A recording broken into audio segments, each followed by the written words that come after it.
Intégral Bourse, Grégoire Favet. Et c'est un sujet qui va forcément tourner en boucle tout au long de cette semaine, au moins jusqu'à mercredi et même jeudi, voire vendredi encore, le sujet des banques centrales, avec deux réunions majeures cette semaine. Réunion de la Réserve fédérale américaine qui va commencer demain mardi pour durer jusqu'à mercredi, et même topo également pour la Banque centrale du Japon, réunion de 2 jours avec des décisions attendues mercredi pour le Japon et pour les États-Unis. Jean-François Bay est toujours avec nous en studio, le directeur général de Morningstar. On le disait d'un mot il y a quelques instants, Jean-François. Oui, pour vous c'est une semaine stratégique là, en matière de communication des banques centrales, parce que nous, journalistes, médias, on aime bien mettre l'emphase, créer un peu de suspense comme ça, créer du storytelling autour de certaines histoires, mais là véritablement il y a quelque chose à attendre, ne serait-ce que dans le discours et dans le message qui sera envoyé, alors à la fois par la Banque centrale du Japon et par la Réserve fédérale américaine. Oui, tout à fait. Les deux grands risques qui rendent nerveux les marchés en ce moment, c'est le risque politique et le risque des banques centrales. Le risque des banques centrales cette semaine, ce qu'on va voir au même moment, mardi, mercredi, la Banque centrale du Japon et la Fed, avec deux situations macroéconomiques complètement différentes, mais potentiellement deux changements de régime. La Banque du Japon, d'abord, Kuroda, qui est le chef en fait de la Banque centrale, qui a mis en place une politique très agressive, très accommodante, va peut-être annoncer la fin du quantitative easing, du QI ou du QQI, donc le quantitatif et qualitatif, qui prendrait le risque d'arrêter ses achats financiers sur le long terme, obligataires et même actions. Il a même poussé le risque à acheter des actions. Parfois, la Banque centrale japonaise représente jusqu'à 50 ou 60% d'achat des ETF, donc sur certains fonds cotés.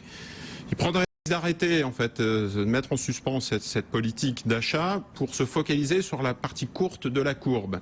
Les marchés l'ont anticipé. Donc revenir à un pilotage avec les taux, c'est-à-dire uniquement les taux directeurs. Et oublier les programmes d'achat. Alors il ne va pas arrêter tous les achats d'un coup, mais dire on arrête d'en mettre exactement. De ce côté-là. On arrêterait et peut-être en faisant le constat, lui-même se faisant un peu harakiri, faisant le constat que sa politique n'a pas fonctionné.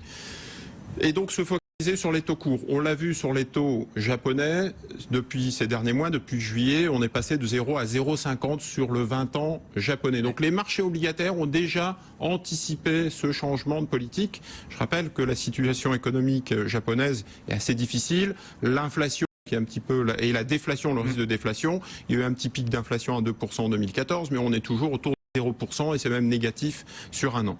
Donc la question de l'utilité de la politique des banques centrales est l'arrêt un petit peu de cette politique ultra accommodante. Et pareil du côté de la Fed, pas pour les mêmes raisons. Cette fois-ci, on a une économie qui tourne bien, qui est en croissance solide, qui a une inflation entre 1 et 2%, et que c'est le plein emploi. Et donc la Fed, qui à un moment donné doit absolument éviter les bulles des actifs, elle va pas jouer tellement sur le quantitative easing, mais plutôt sur les taux directeurs cette fois-ci. C'est une autre politique, hausse des taux qui a commencé l'année dernière. On pense pas que, et en tout cas les marchés n'anticipent pas une hausse des taux dès mercredi, plutôt au mois de décembre. Pourquoi ? Parce que on a des élections dans le pipe et donc on va avoir des élections au mois de novembre. Ce serait assez difficile pour la Banque centrale de perturber un peu ces élections et il serait plus raisonnable d'attendre le mois de décembre. Mais en tout cas, une confirmation dans le discours de Janet Yellen de changement de politique là encore pour laisser les marchés financiers face à leurs fondamentaux. Ce qui donc entraîne un peu de nervosité et d'ajustement. Là encore sur les taux, si on regarde les anticipations des marchés obligataires, 1,50 sur le 10 ans américain et c'est passé à 1,70. 1,70 grosso modo, on a repris 20 points de base. Voilà. C'est un discours que les investisseurs ont envie d'entendre aujourd'hui ou est-ce que certains pourraient grincer des dents, Jean-François ? Alors c'est toujours un peu schizophrène, parce que si on vous dit on arrête les antibiotiques ou la morphine et que il paraît que ça va un peu mieux, vous prenez peur. Dites, oh là là, est-ce que je vais résister aux marchés normaux? Et d'un autre côté, les marchés attendent ça aussi. Les banques, les assureurs, les fonds de pension, on en marre des taux à 0%, on en marre des baisses des taux, on en marre d'une intervention des banques centrales sur les marchés obligataires. Vous avez en face de vous, Draghi Gestion, Yellen Asset Management et Kuroda Investissement. Mais oui, mais en même temps, ils viennent assécher complètement le marché. Donc, vous citez Draghi, la réunion du 8 septembre, enfin de ce que j'en retiens post-réunion de la Banque Centrale Européenne, moi les commentaires que j'ai eus, c'est il a quand même un peu déçu parce qu'il n'a pas annoncé immédiatement une prolongation du programme d'achat. On attendait qu'il laisse entendre qu'il irait forcément au-delà de mars 2017, où on attendait peut-être des modalités ou des paramètres un peu modifiés pour que le programme d'achat de la BCE soit plus. C'est quand même ça qu'avaient en tête les investisseurs lors de la dernière réunion de la BCE. Je pense qu'il faut distinguer la Fed de la BCE. Oui. C'est-à-dire que la BCE, on est dans une zone euro qui est encore sur une croissance très poussive. Il y a quelques effets sur le chômage. Ça va un peu mieux, comme pour paraphraser un président de la République, mais ça va pas encore bien. Donc il faut continuer à soutenir.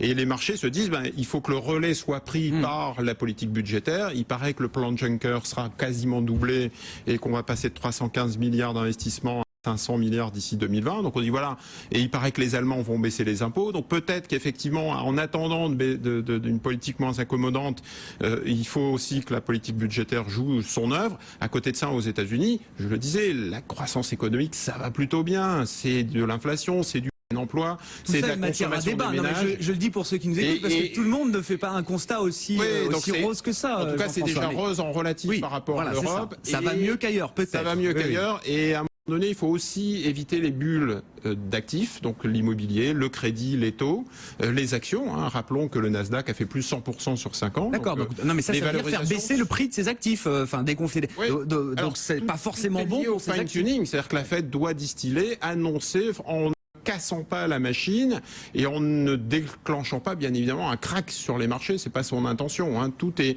affaire de doigté pour pouvoir préparer les marchés à ce nouveau changement. Et voilà, ça fait un moment qu'on en parle. Depuis 2013 déjà, Ben Bernanke annonçait qu'il y avait une bulle sur le crédit, qu'il fallait faire attention.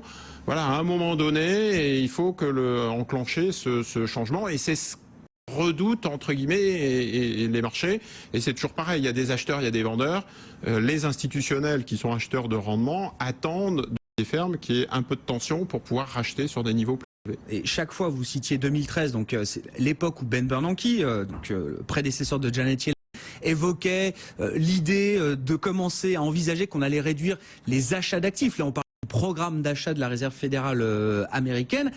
À chaque fois, ce genre de discours, ça a provoqué des crises de marché, des petites crises de nerfs quand même de la part des investisseurs. Donc, il faut avoir ça en tête aussi, peut-être avec la réunion, alors de cette semaine pour la Fed ou la réunion de décembre. Mais c'est toujours des épisodes qui marquent quand même des tensions sur les marchés. Là. Oui, les taux sont d'autant plus bas. On est à zéro ou en négatif dans certaines zones. On a tellement eu des niveaux de valorisation très élevés sur les taux, sur les marchés obligataires et sur le crédit, que forcément les marchés anticipent ce retournement et ont peur de ce retournement, avec une nervosité qui est rajoutée par la politique, les élections.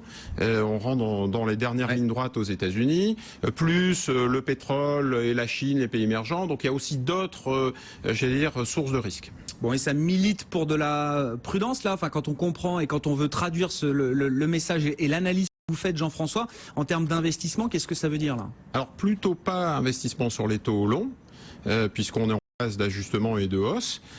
Après, c'est toujours une question d'anticipation. Ça ne veut pas dire qu'il va y avoir un crack et une très forte hausse, mais à partir du moment où la majorité des marchés se met en mode hausse des taux, on disait ça, don't fight the Fed. Ouais. Don't fight the Fed. Du côté des actions, quand elle achète beaucoup, il faut la suivre. Et aussi du côté du retrait, quand elle retire, il faut bien évidemment pas anticiper une baisse des taux et essayer de se protéger face à une hausse des taux. Donc on est un petit peu dans ce sentiment-là. Très défensif sur les taux, plutôt désensibiliser les portefeuilles. Très défensif sur les actions, puisque les actions ont plutôt bien monté, notamment aux États-Unis. Essayer de trouver de la diversification sur d'autres marchés. C'est plutôt notre politique en ce moment, pour avoir une certaine protection. Bien évidemment, éviter les changements, les coûts des portes de saloon en se disant je vais essayer de timer la Fed. Parce que là, c'est un autre... On peut essayer, mais c'est notre partie. Voilà, on peut prendre des coups. On peut se prendre des coups. Voilà. Juste, diversification, ça veut dire quoi concrètement là, Jean-François? La diversification, ça veut dire l'immobilier, le cash, le fonds en euros, l'or, les matières premières, enfin, tout ce qui n'est pas forcément lié aux actions directement, notamment les financières et au taux long, des emprunts d'État, les gouvis comme on dit. Donc voilà, essayez de sortir un petit peu. Donc par exemple sur la zone euro, si vous investissez sur des micro small cap, des petites et moyennes valeurs, ça vous permet d'être un peu plus local et d'éviter justement ce jeu des flux des investisseurs internationaux.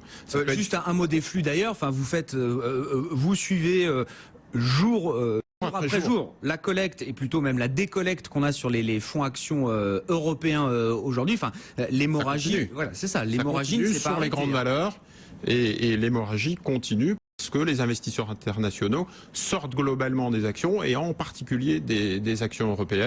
Août-septembre, c'est de l'ordre de 150 millions d'euros par jour. Par jour, oui, c'est ça. Des fonds actions européennes. Exactement. Donc voilà, les investisseurs sont pas encore prêts à revenir et l'environnement reste encore difficile. On va rester sur cette